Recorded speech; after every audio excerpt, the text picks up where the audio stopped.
Hello, hello, hello, everyone. Welcome to Jamaica 411.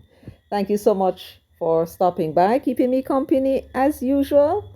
If you're here with me for the first time, welcome, welcome. Please subscribe, give the video a thumbs up if you like the content, share with your friends and family in your groups and so on, as well as feel free to leave your comments in the comments section.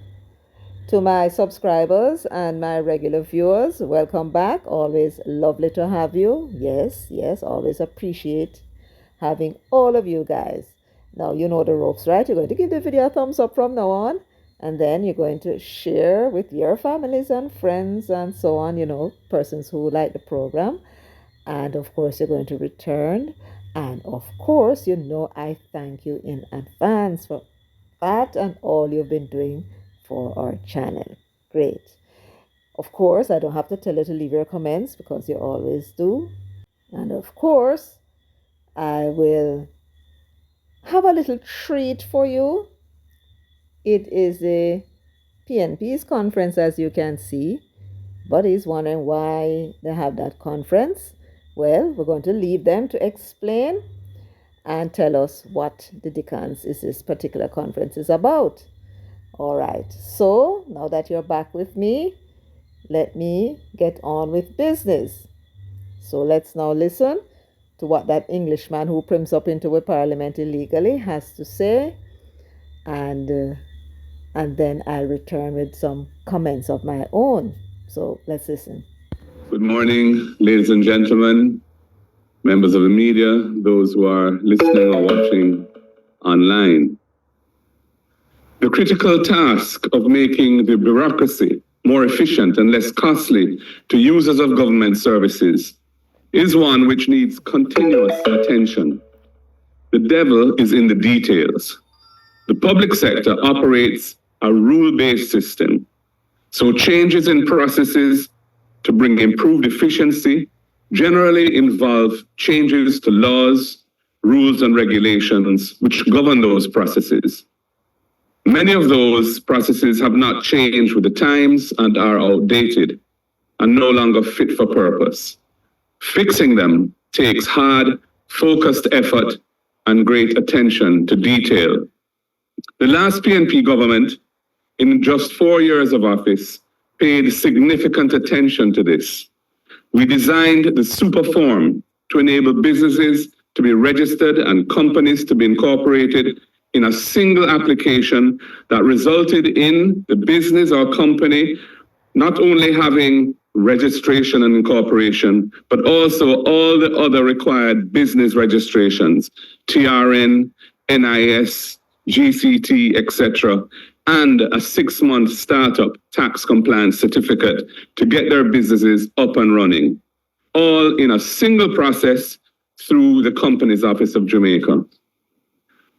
The PNP government also passed the Security Interests in Personal Property Act to provide a modern framework for secured lending with a web-based registration system for registering security over collateral and expanding the types of assets and property that borrowers can use as collateral to include agricultural produce and intellectual property and other types of property that previously were excluded from secured lending. We also passed the Insolvency Act to modernize the laws governing insolvent businesses with a new emphasis on giving them breathing space with their creditors to try to restructure and get out of financial difficulties. We passed the Special Economic Zones Act to provide a modern incentive regime for investment zones to drive the economy. And we passed the Public Procurement Act to streamline the rules governing the use of government's purchasing power, including provisions for small businesses and other marginalized groups to get special treatment to give them a leg up in business. All of these were the result of consistent effort. And in 2014, the World Bank reported that Jamaica had the highest ranking in the Caribbean on the ease of doing business, having implemented the most reforms in Latin America and the Caribbean. In contrast, the current government's performance over the last 9 years has been dismal. In their 2 terms, they have done virtually nothing to improve the efficiency of the bureaucracy and the ease of doing business in Jamaica. They have passed no transformational legislation to improve efficiency of the bureaucracy, and they've done almost nothing to improve the ease of doing business. Therefore, when the Prime Minister on Sunday promised to make Jamaica's bureaucracy modern, user-friendly, and efficient, it is yet another empty promise, similar to his 2016 promises to have fixed election dates put in the Constitution and to hold a grand referendum to settle what he called outstanding national issues within his first 100 days in office. His promise on Sunday rings hollow, like the now defunct Economic Growth Council and the spectacular failure in delivering 5% annual economic growth after 4 years, which has not happened. The truth is that their very poor track record shows that this government does not have the capacity to deliver the reforms required to achieve an efficient bureaucracy. And this is not a task that private sector bigwigs can be of much assistance with. The PNP's record of legislative capability, innovation, and nimbleness is what is needed to resume the process of making a bloated and cumbersome bureaucracy work for ordinary Jamaicans and Jamaican businesses. We will deliver for Jamaica. Aspire, as his new program is called, is just another PR exercise. It does not inspire and can only expire. The JLP government will continue to fail the people. Furthermore, this is a government without credibility to back up promises. 8 of their members of parliament, including the Prime Minister himself, are under investigation for the corruption offense of illicit enrichment. It is a blot on Jamaica's international image and reputation. No Prime Minister can lead the country with credibility when he remains under such a cloud when it comes to his own financial integrity. The promised reduction of the rate of general consumption tax on electricity will not impact the majority of JPS customers who consume less than 150 kilowatt hours per month of electricity and already benefit from the tax exemption introduced by the Portia Simpson Miller administration. In fact, the greater savings from the tax rate reduction will accrue to wealthier customers who consume more electricity. What is needed is strong and capable leadership to drive down electricity costs in Jamaica through a transformation of the energy sector. The PNP has a plan to achieve this and a shadow minister with a track record of achieving it. We will bring modern legislation as we've done before and massive investment to the energy sector. And for that, our record speaks for itself. The meager break in market fees for craft vendors does not address their plight. They want a level playing field for doing business. The craft markets are in a terrible state, turning off visitors, and nothing is being done to encourage tourists to visit the craft and massive investment so that the energy sector can make money. The People's National Party will ensure that government doesn't shirk its responsibility to make the tourism industry benefit our craft vendors and other locally owned businesses. And the last thing I will say at this point is that the so-called reverse income tax credit is to be turned into a $20,000 money giveaway. It is a blatant, run-with-it, vote-buying scheme for the next election, and is taking place at a time when the economy is contracting and experiencing negative economic growth. However, the recent by-elections in Morant Bay and Annan Town show that the Jamaican people are not for sale and are determined to have a change of government. Thank you. Well, that was a mouthful. Much had he to say, but as I was listening, I became curious. I couldn't understand. I think I agree with Karen Cross. I could not understand what's the purpose of this press conference. I mean, he started out by talking about what the PNP did to alleviate some of the roadblocks and, bureaucracy, and then accused the Labour Party of not doing one single thing until he arrived at a program he called Aspire. I don't know how that one missed me. You heard the Prime Minister talking about Aspire? Oh, that one missed me. It is when he talked about Aspire and said what he said, I said, aha, what the dickens is this Aspire? It seems as if that may well have been the reason for the press conference.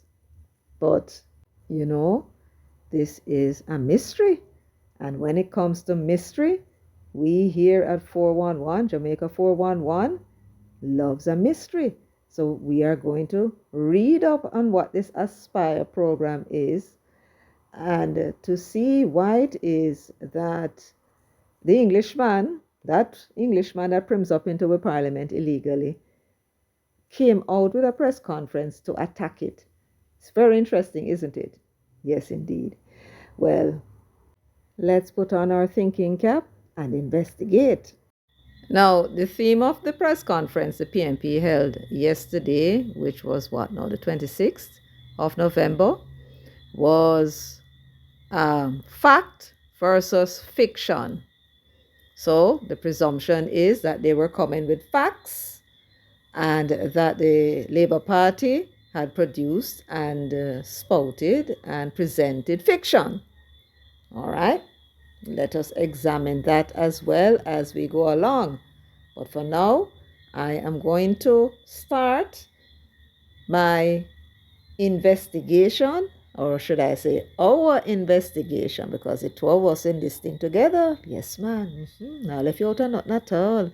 So let's begin our investigation. But we're going to begin our investigation by that word that you keep hear them talking about, bureaucracy. And bureaucracy, and nobody now top to tell me what bureaucracy is. And oftentimes we know, but we don't even know how we know. We know exactly what they're talking about, but sometimes it's good to check the meaning of these words to see if there's some broader meaning than we anticipate. So let's start with looking at the meaning of that word, bureaucracy.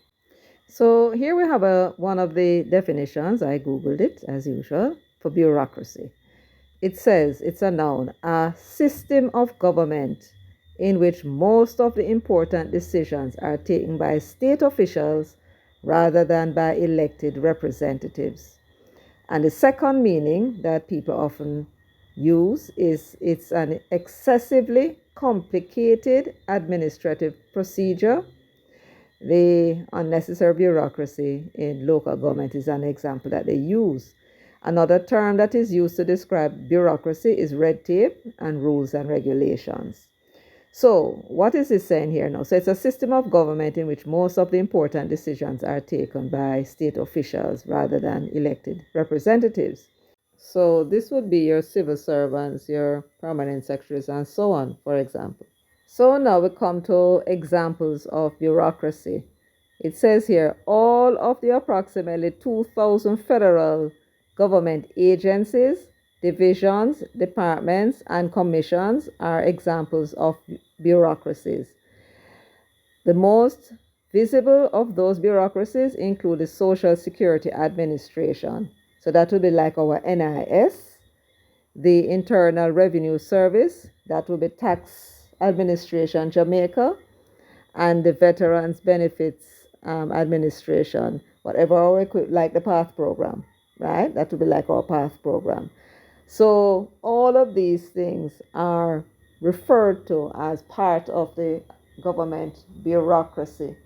Now, whenever they are going to be providing a benefit to the people, or you have to interact with them in order to get service or to pay your taxes, systems are put in place that make it easier for you or more difficult for you to do these things.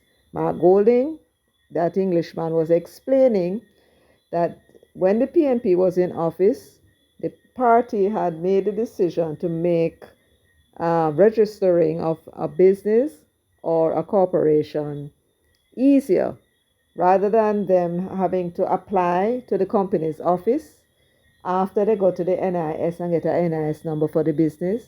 Then they go to the GCT to get a GCT number at different places, this you know. Then you go to the heart place to go get a number. Then you go to the income tax department to get a number. They have a single form. You apply, and then I believe what is happening is that the numbers would then be assigned. So the process is that you apply and the numbers are assigned. I believe that's what it is. In other words, the form that you fill out will go to the income tax department, the GCT department, the NIS through the system. You don't have to go and do these things anymore, and the numbers will come to you. Makes sense? So now that we understand what the bureaucracy is, let us now look at this program that the government said that they are going to introduce, that the PNP found, well, threatening, I suppose, because if you're going to have an entire press conference on that, yes, they did mention other things as well, but it seems to me that this was something that they wanted to debunk. So let us see the reason why they took this trouble to try and debunk this Aspire program. Let's see what it is. So we want to thank Loop News, first of all, for bringing us this story. It's dated November 20, 2024, and it is concerning it says here, the PM Wholeness unveils Aspire Jamaica to drive economic transformation. All right, so let's read on to see what this program was about. It says here, the government of Jamaica has unveiled a series of forward-thinking initiatives aimed at securing economic stability and fostering inclusive, transformative growth. They went on to say, Prime Minister Andrew Holness introduced the program dubbed Aspire Jamaica as a critical step in addressing long-standing challenges, including decades of underinvestment in infrastructure. In outlining the plan on Tuesday, Holness described Aspire Jamaica as a vision for achieving robust, transformative growth that uplifts every Jamaican. He emphasized that the initiative focuses on achieving economic independence, which was part of his theme at the conference, by leveraging Jamaica's own resources to generate opportunities for its citizens. So, what is he talking about here? To achieve the economic independence, he's going to be leveraging Jamaicans' own resources. So, he's talking about we using our own money, for example, from taxes, and very possibly he's referring to the Jamaican people who have skills. They'll be utilizing those. That's will be the resources of the country, and he's saying that that is what will be utilized in order to achieve the economic independence. So we're rely upon foreign people to give us money, grants, and all that, and foreign people to come from abroad to come and do the projects. That is my understanding. Okay, let's read on. Loop News goes on to say the Aspire acronym represents, so it's an acronym. So what does the acronym Aspire mean? It means A stands for access to economic opportunity for all, inclusive growth. The S in Aspire means safety and security. The P means people and human capital development. The I means infrastructure development. The R means reform of bureaucracy to improve ease, speed, and cost of doing business. And E, economic diversification and development of new industries. So each of the letters that make up the word aspire, this is what they call an acronym, they all have a meaning. Now, what is in this to be frightening the Englishman? What is in this to frighten Mark Golding? I don't know.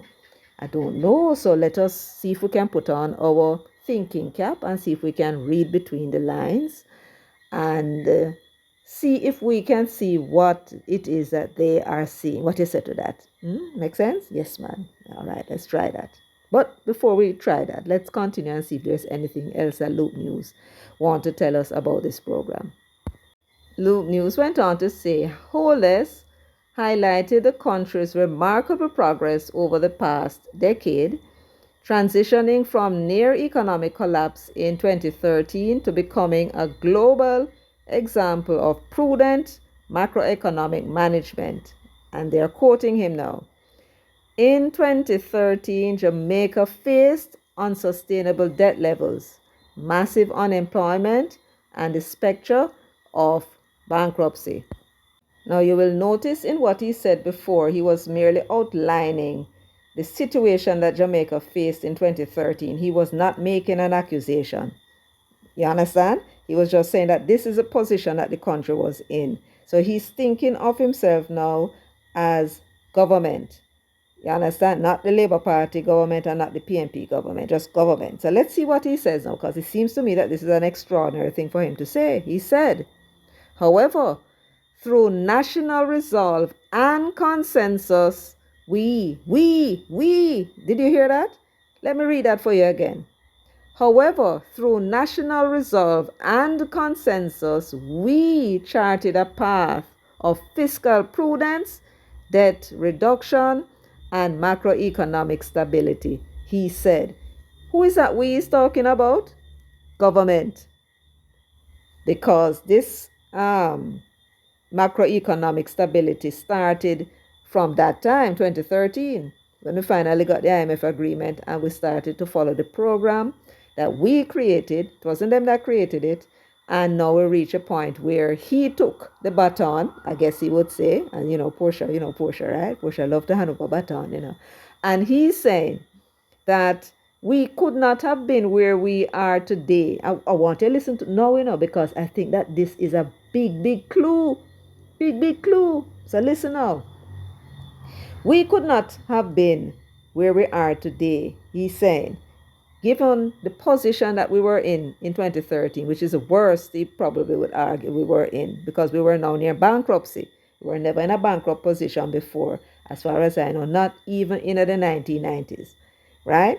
But we're in a bankrupt position because the IMF decided they're not giving the money. And we had to dip into the NIR. Luckily, we had a strong NIR from Bruce Golding, right?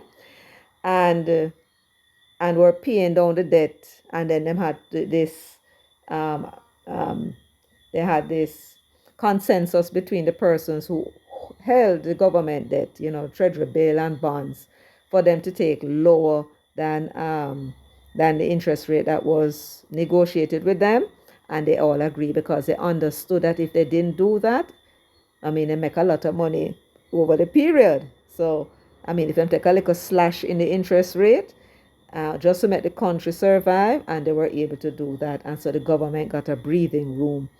And so the people who held the government debts, the private people, the banks, all these institutions, locally, they had to pay the foreign one, them, because you know, go do them kind of arrangement with the foreign one. So it's only the local holders of these bonds and treasury bills that they negotiated with. That was consensus. And he's saying that I follow the program. I never go off track with the program. So he was the Labour Party government and the PNP Party government were at one with respect to prudence, debt reduction, and macroeconomic stability. Right? This to me is a hell of a clue as to what this Aspire may be about. But let us continue. They said the Prime Minister also called on Jamaicans to unite once more in pursuit of this ambitious vision. And then they quote him, "This is the next chapter of our journey, a chapter of opportunity and the potential to create a brighter future for every Jamaican. It is about building a Jamaica that generates robust economic growth, peace, and prosperity for all." Now, I don't know if I getting it, I make you getting it, my peeps.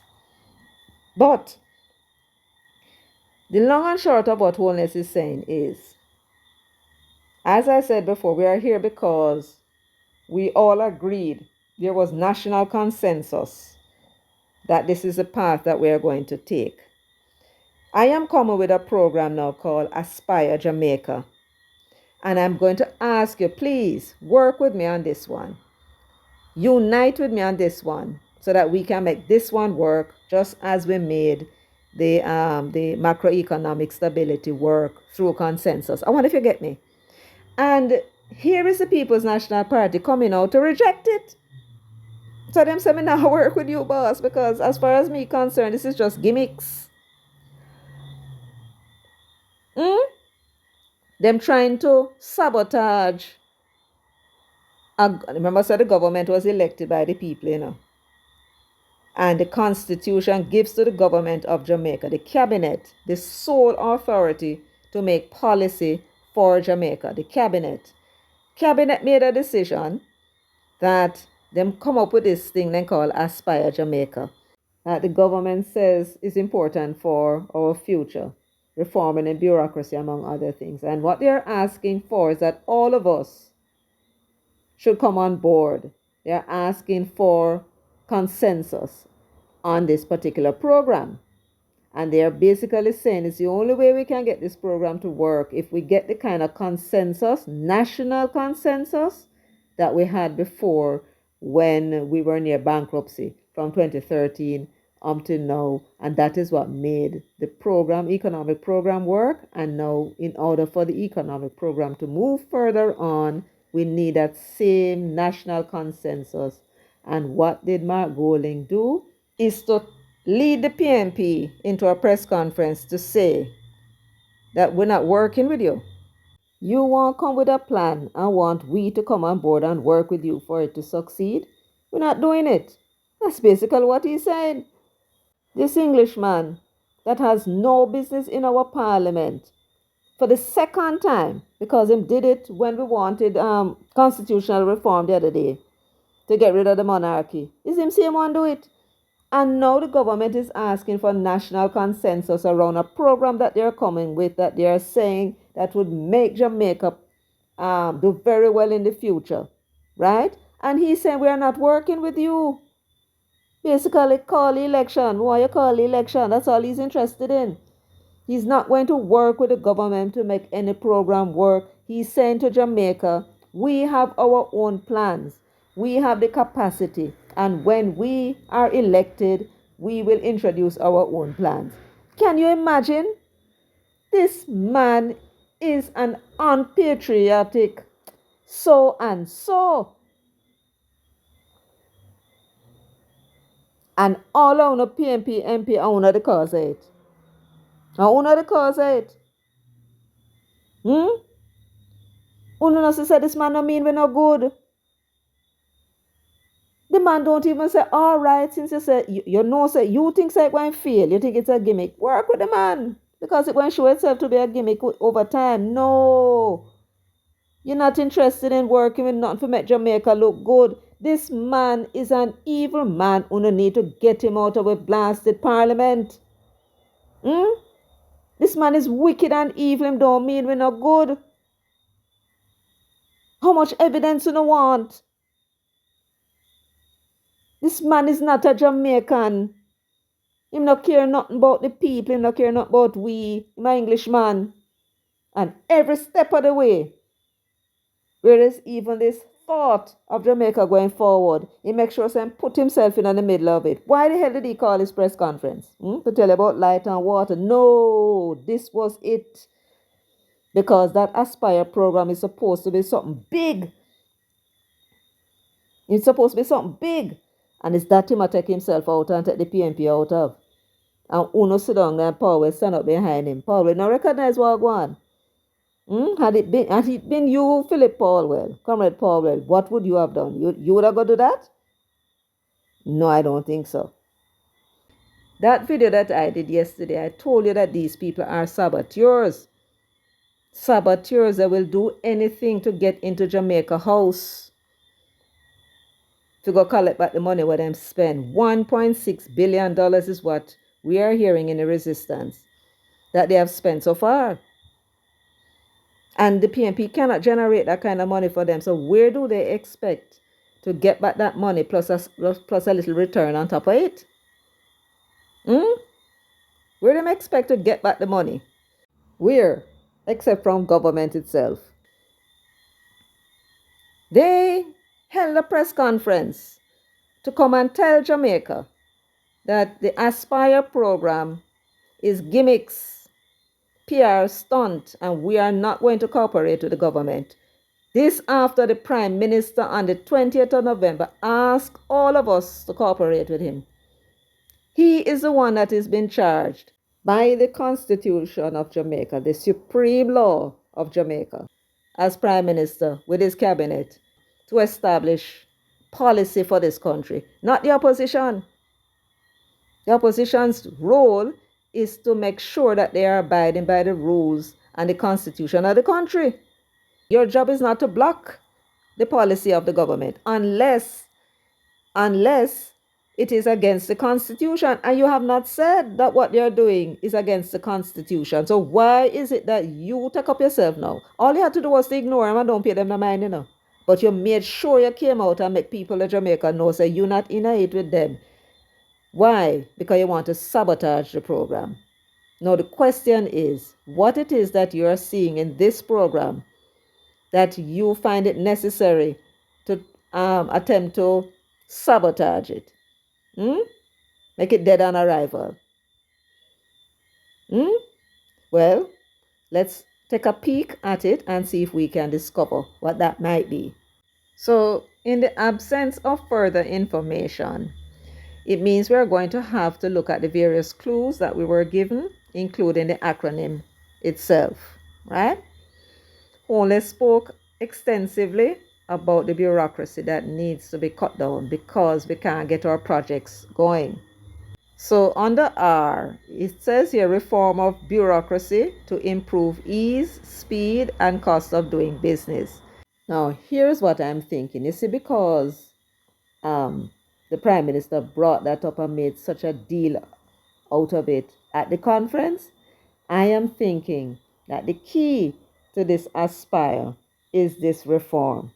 This is the number one thing that needs to be done in order to bring Aspire into operation. You understand what I'm saying?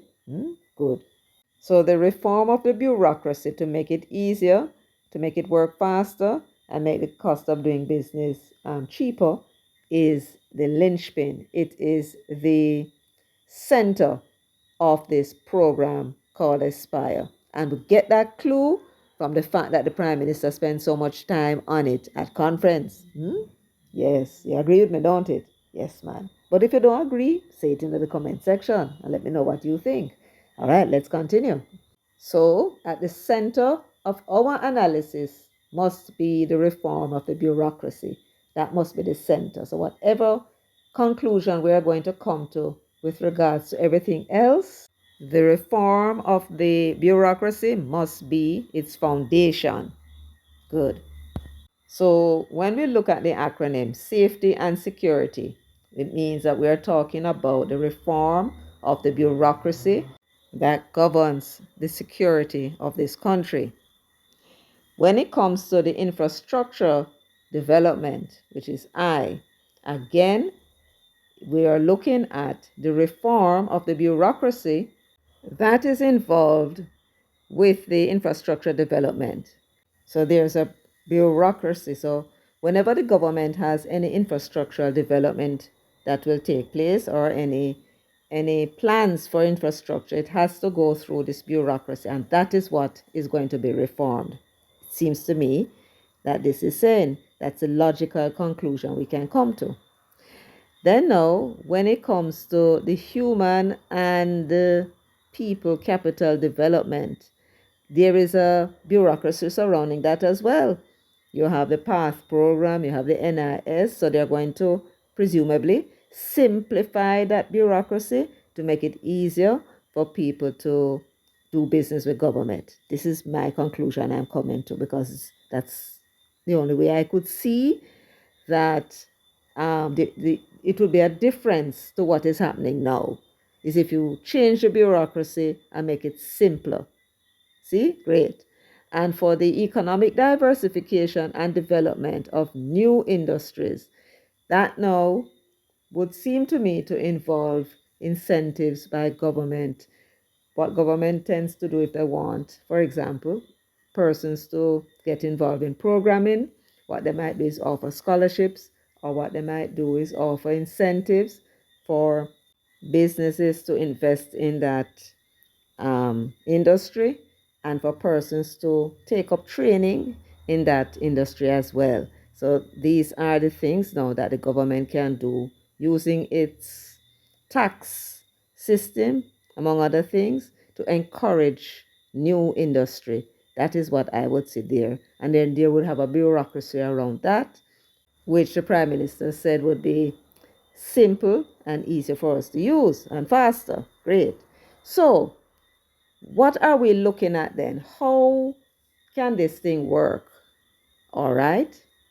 I can think of something very simple, which evidently may have been what was created in that super form. And what you have now is, what you have presently is that the bureaucracy is split up into segments, ministries, you have public bodies, you have statutory bodies, and agencies, and everything is just ticky all over the place. And all of them each are bureaucracy. And if they have to interact with one another, then it means that you're going to have to be going to each one of them to get your business done. So, how you're therefore going to get this bureaucracy simplified? By using a software, some computers, and you link the various departments through these softwares so that the various departments can have access to the records that are located in another department's system. That is the type of thing that I believe that they seem to be thinking about in terms of the once and for all fixing of the bureaucracy.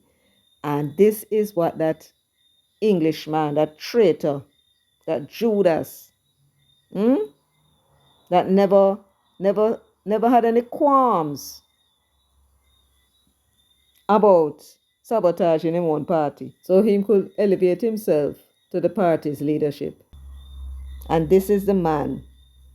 We have a second time, we caught him in the act of sabotaging trying to sabotage the country. And what is, well, good for the country, because this program to reform the bureaucracy is something that is good.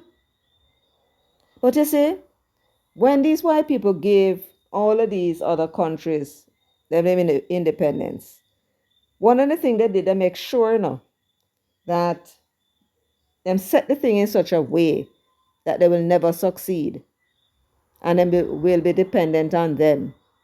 And so it looked to me like this Englishman's role is to make sure that we can get out of any economic problem that we are in, so that they can boast and say, see, if you stay with we, you wouldn't have this problem. Is that what this is about, Marky G? You maintaining your superiority over we as black people, so we can manage our own affairs? So you're in the middle right now for try and make sure that we fail. Is that what this is about? And when you actually think that this demon from the pit of hell is actually using the People's National Party, the People's National Party of all parties, as his tool to bring down this country, it is nothing short of amazing. Amazing. There is none more blind than he who has eyes to see but cannot see.